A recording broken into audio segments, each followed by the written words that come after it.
Chilli powder, ಸಖತ್ ಖಾರ ಬಣ್ಣ ಮತ್ತು ರುಚಿ ಆಚಿ ಚಿಲ್ಲಿ ಪೌಡರ್.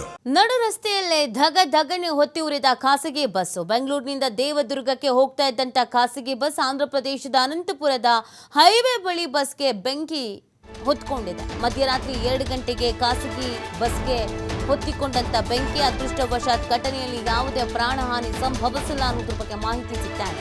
ಅನಂತಪುರ ಪೊಲೀಸ್ ಠಾಣಾ ವ್ಯಾಪ್ತಿಯಲ್ಲಿ ಒಂದು ಘಟನೆ ನಡೆದಿರೋದು ನೋಡಿ. ಚಲಿಸ್ತಾ ಇದ್ದಂಥ ಬಸ್ನಲ್ಲೇ ಬೆಂಕಿ ಕಾಣಿಸ್ಕೊಳ್ಳೋದು ಅಂತಂದ್ರೆ ಏನರ್ಥ?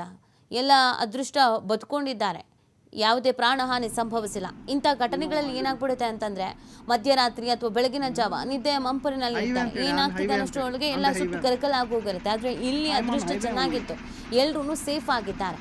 ಆಂಧ್ರ ಪ್ರದೇಶದ ಅನಂತಪುರ ಹೈವೇ ಬಳಿ ಬಸ್ಗೆ ಬೆಂಕಿ ತಗಲಿರೋದು. ಹಿಂಗೆ ಏನು ಎತ್ತ ಮಾಹಿತಿ ಸಿಗಬೇಕಾಗಿದೆ. ನೋಡ್ತಾ ಇದ್ದ ಹಾಗೆಯೇ ಧಗನಿ ಹೊತ್ತು ಉರಿದಿದೆ ಖಾಸಗಿ ಬಸ್. ದೃಶ್ಯದಲ್ಲಿ ನೀವು ಗಮನಿಸ್ತಾ ಇದ್ದೀರಿ ಯಾವ ರೀತಿಯಾಗಿ ಬೆಂಕಿಯ ಕೆನ್ನಾಲಿಗೆ ಆವರಿಸ್ಕೊಂಡಿದೆ ಅಂತ. ಎಲ್ಲ ಜೀವ ಉಳಿತಲ್ಲ ಅಂತ ಎದ್ನೋ ಬಿದ್ನೋ ಅಂತ ಓಡಿ ರಕ್ಷಣೆ ಮಾಡ್ಕೊಂಡಿದ್ದಾರೆ. ಧಗನಿ ಹೊತ್ತು ಉರಿದು ಬಿಟ್ಟಿದೆ ಖಾಸಗಿ ಬಸ್.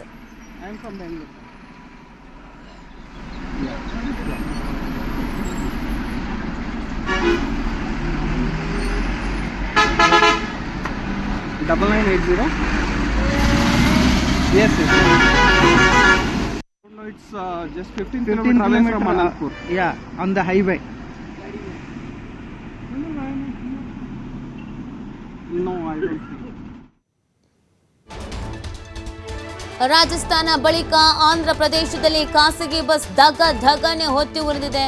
2 ದಿನಗಳ ಹಿಂದೆ ಹೊತ್ತಿ ಉರಿದಿದ್ದ ಖಾಸಗಿ ಬಸ್ಗೆ ಬೆಂಕಿ ಹೊತ್ತು 21 ಜನ ಸಜೀವ ದಹನರಾಗಿದ್ರು.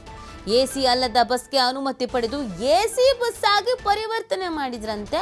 ಹಾಗಾಗಿ ಶಾರ್ಟ್ ಸರ್ಕ್ಯೂಟ್ನಿಂದ ಬಸ್ಗೆ ಬೆಂಕಿ ತಗಲಿದೆ. ಇನ್ನು ಈ ಘಟನೆಯ ಬಳಿಕ ರಾಜಸ್ಥಾನದಲ್ಲಿ ಅಂತ ಬಸ್ಗಳ ವಿರುದ್ಧ ಕಾರ್ಯಾಚರಣೆ ಮಾಡಲಾಗಿದೆ. ಅಕ್ರಮ ಬಸ್ಗಳನ್ನು ವಶಪಡಿಸಿಕೊಳ್ತಾ ಇದ್ದಾರೆ ಅಧಿಕಾರಿಗಳು. ನೋಡಿ, ಇದೇ ಕೆಲಸ, ಈ ಕಾರಣಕ್ಕೇನೆ ಅವಘಡಗಳು ಸಂಭವಿಸೋದು. ಯಾರ್ದಾದ್ರೂ ಜೀವನ ಹೋಗಿದ್ರೆ ಯಾರು ಹೊಣೆ? ಎಸಿ ಬಸ್ ಅಂತ ಪರ್ಮಿಷನ್ ತಗೊಂಡೇ ಇಲ್ಲ ಇವರು. ಅಲ್ಲದೆ ಇರೋ ಬಸ್ಸಿಗೆ ಎಸಿ ಅಂತ ಮಾಡಿದ್ರೆ ಇನ್ನು ಶಾರ್ಟ್ ಸರ್ಕ್ಯೂಟ್ ಆಗದೆ ಇನ್ನೇನಾಗತ್ತೆ? ಹೆಚ್ಚು ಕಮ್ಮಿ ಆಗಿದ್ರು ಅಂತ ಅಂದರೆ ಬಸ್ಸಲ್ಲಿದ್ದವ್ರು ಎಲ್ಲರೂ ಪ್ರಾಣ ಕಳ್ಕೊಳ್ತಾ ಇದ್ರು. ಯಾರು ಜವಾಬ್ದಾರಿ ವಹಿಸ್ಕೊಳ್ತಾ ಇದ್ರು? ಏನು ಜನರು ಪ್ರಾಣದ ಜೊತೆಗೆ ಚಲಾಟ ಆಡ್ತಾರೆ ಅವರು? ಈಗಾಗಲೇ ರಾಜಸ್ಥಾನದಲ್ಲಿ ಕಾರ್ಯಾಚರಣೆ ಮಾಡ್ತಿದ್ದಾರಂತೆ. ಈ ಥರ ಪರ್ಮಿಷನ್ ಇಲ್ಲದೇನೆ ಎಸಿ ಆಗಿ ಕನ್ವರ್ಟ್ ಮಾಡ್ಕೊಂಡು ಓಡಿಸ್ತಾ ಇರುವಂಥ ಬಸ್ಗಳನ್ನು ವಶಕ್ಕೆ ಪಡ್ಕೊಳ್ತಿದ್ದಾರೆ ಅನ್ನೋದ್ರ ಬಗ್ಗೆ ಮಾಹಿತಿ ಸಿಗ್ತಾ ಇದೆ.